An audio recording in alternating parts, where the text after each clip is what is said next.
नमस्कार। कभी सोचा है कि आज से लगभग 70 साल पहले लोग अपनी जिंदगी की उलझनों का हल कैसे ढूंढते होंगे? आज हम अगस्त 1951 की अखंड ज्योति पत्रिका के जरिए समय में थोड़ा पीछे चलेंगे। और ये सिर्फ कोई पुरानी मैगजीन नहीं है, बल्कि एक ऐसा खजाना है जिसमें आज के लिए भी बहुत गहरा आध्यात्मिक ज्ञान छिपा हुआ है। तो चलिए इसमें थोड़ा और गहरे उतरते हैं और देखते हैं कि 7 दशक पहले के इस अंक में हमारे लिए क्या खास संदेश छिपा है। सबसे पहले तो इसका नाम ही देखिए, अखंड ज्योति। इसका मतलब है वो लौ जो कभी बुझती नहीं। कितना खूबसूरत है ना? ये नाम हमें याद दिलाता है कि हम सबके अंदर भी चेतना की एक ऐसी ही शाश्वत लौ जल रही है। तो चलिए देखते हैं कि ये पत्रिका उस लौ को हमेशा जलाए रखने के बारे में क्या कहती है। इस मैगजीन का जो कोर मैसेज है वो पर्सनल ट्रांसफॉर्मेशन के बारे में है। और ये सारा बदलाव, ये पूरी यात्रा शुरू होती है हमारे अंदर से। एक बेहतर जिंदगी, आखिर इसकी शुरुआत होती कहाँ से है? हम सब कभी ना कभी ये सोचते हैं ना। और देखिए इस मैगजीन का जवाब कितना सीधा और गहरा है। ये यात्रा कहीं बाहर से नहीं बल्कि हमारे अपने अंदर से ही शुरू होती है। अब देखिए ये मैगजीन एक बहुत ही दिलचस्प बात कहती है, वो ये कि हम सब के अंदर एक तरह का युद्ध, एक बैटलफील्ड है। एक तरफ है हमारी कमजोरियां, जैसा कि हमारी आंतरिक दुर्बलता, जैसे लेखों में बताया गया है। और दूसरी तरफ है हमारी असली ताकत, हमारी सबसे बड़ी शक्ति जो बस बाहर आने का इंतजार कर रही है। ये एक लगातार चलने वाला संघर्ष है हमारे अंदर। तो सवाल यह है कि इस अंदरूनी लड़ाई को जीता कैसे जाए। इसके लिए पत्रिका हमें 3 कदम बताती है। सबसे पहला है त्याग, मतलब जो चीजें जरूरी नहीं हैं उन आदतों और इच्छाओं को छोड़ना। दूसरा है आस्तिकता, यानी किसी हायर पावर में यकीन रखना। और जब ये दोनों चीजें मिलते हैं तो उससे पैदा होता है आत्मा अनुशासन, खुद पर कंट्रोल, खुद पर विजय। और यही सबसे जरूरी बात है। मैगजीन कहती है कि दुनिया में हम जो भी कामयाबी हासिल करना चाहते हैं उसकी शुरुआत खुद को जीतने से होती है। जब तक हम अंदर से खुद को नहीं जीत लेते तब तक बाहर की दुनिया को जीतना नामुमकिन है। तो खुद को जीतने की बात तो हो गई, लेकिन इसका जरिया क्या है? वो कौन सा टूल है?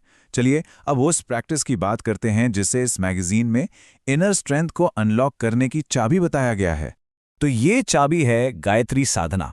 इसे सबसे पावरफुल टूल माना गया है। और ये सिर्फ मंत्र पढ़ना नहीं है, बल्कि ये एक पूरी प्रक्रिया है मेडिटेशन की, प्रार्थना की, जो हमारे मन को साफ करती है। मैगजीन के मुताबिक ये साधना हमें हमारे पुराने कर्मों के बोझ से आजाद करके स्पिरिचुअल ग्रोथ के रास्ते पर आगे बढ़ाती है। इस मैगजीन में एक लेख का टाइटल ही है समस्त उलझनों का एक हल। कमाल है ना? ये लेख बताता है कि गायत्री साधना कैसे जिंदगी की हर तरह की मुश्किल का एक ही सोल्यूशन हो सकती है। चाहे वो हमारी रोजमर्रा की परेशानियां हों या फिर कोई स्पिरिचुअल कंफ्यूजन, ये साधना मन में शांति और क्लैरिटी लाती है। तो मतलब साफ है, ये सिर्फ एक प्रार्थना नहीं है, बल्कि ये एक पूरा लाइफस्टाइल है। एक ऐसा रास्ता जो हमारी पूरी जिंदगी को बदल सकता है। ये हमें एक उलझी हुई डायरेक्शनलेस जिंदगी से निकालकर एक पर्पसफुल और रोशन रास्ते पर ले जाता है। ठीक है, तो ये तो हुई पर्सनल जर्नी की बात, लेकिन इसका बाहर की दुनिया से, हमारे समाज से क्या लेना देना है? आखिर ये दोनों चीजें जुड़ती कैसे हैं? चलिए देखते हैं कि मैगजीन इस कनेक्शन को कैसे समझाती है। देखिए, मैगजीन का मानना है कि जब एक इंसान बदलता है तो समाज भी बदलता है। और इस सोच का आधार है वेदांत का फिलॉसफी। वेदांत का बहुत सीधा सा मतलब है कि हम सब एक हैं, हम सब एक ही यूनिवर्सल कॉन्शियसनेस का हिस्सा है। और जैसे ही हम ये समझ जाते हैं ना कि हम सब एक दूसरे से जुड़े हुए हैं, वहीं से एक बेहतर समाज की फाउंडेशन रखी जाती है। और ये सिर्फ कोई थियरी नहीं है, कोई किताबी ज्ञान नहीं है। कमाल की बात यह है कि मैगजीन इस फिलॉसफी को उस जमाने की सोशल प्रॉब्लम्स पर सीधे सीधे लागू करती है। जैसे कि आप इन आर्टिकल्स में देख सकते हैं, इसमें दहेज जैसी बुराइयों का जोरदार विरोध किया गया है और साथ ही औरतों की पढ़ाई लिखाई की वकालत भी की गई है। मतलब स्पिरिचुअलिटी को सोशल रिफॉर्म का एक जरिया बनाया गया है।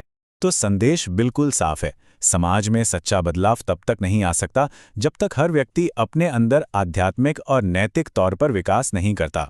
समाज तभी सुधरेगा जब व्यक्ति सुधरेगा। तो चलिए अब तक हमने जो भी बातें की हैं उन सबको जोड़कर देखते हैं और समझते हैं कि इस पुरानी मैगजीन का टाइमलेस मैसेज आखिर है क्या। तो इस पूरी मैगजीन का जो सार है ना, वो इस अंदर से बाहर के मॉडल में है। मतलब बदलाव अंदर से शुरू होकर बाहर की तरफ जाता है। बिल्कुल वैसे ही जैसे एक पेड़ की जड़ें अगर मजबूत हों तभी वो फल फूल सकता है। जब तक एक एक इंसान अपने अंदर काम नहीं करेगा तब तक समाज में कोई पॉजिटिव चेंज नहीं आ सकता। तो आइए एक नज़र डालते हैं इसकी की टीचिंग्स पर। पहली बात, असली तरक्की खुद को जीतने से शुरू होती है। दूसरी, गायत्री साधना सेल्फ प्यूरिफिकेशन के लिए एक बहुत पावरफुल टूल है। तीसरी, वेदांत का दर्शन समाज में एकता लाता है। और चौथी, स्पिरिचुअल ग्रोथ को सोशल रिफॉर्म में बदलना ही होगा। और इन सब का निचोड़ ये है कि दुनिया में कोई भी परमानेंट चेंज लाना है तो उसकी शुरुआत हमेशा एक व्यक्ति से ही होती है। तो आखिर में ये 1951 की मैगजीन हमारे लिए एक सवाल छोड़ जाती है। एक ऐसा सवाल जो 70 साल बाद भी उतना ही रेलेवेंट है कि आज की इस भागदौड़ भरी जिंदगी में हम अपने अंदर की उस अखंड ज्योति, उस शाश्वत लौ को जलाने के लिए आखिर कर क्या रहे हैं। और इसका जवाब हम सबको अपने अंदर ही खोजना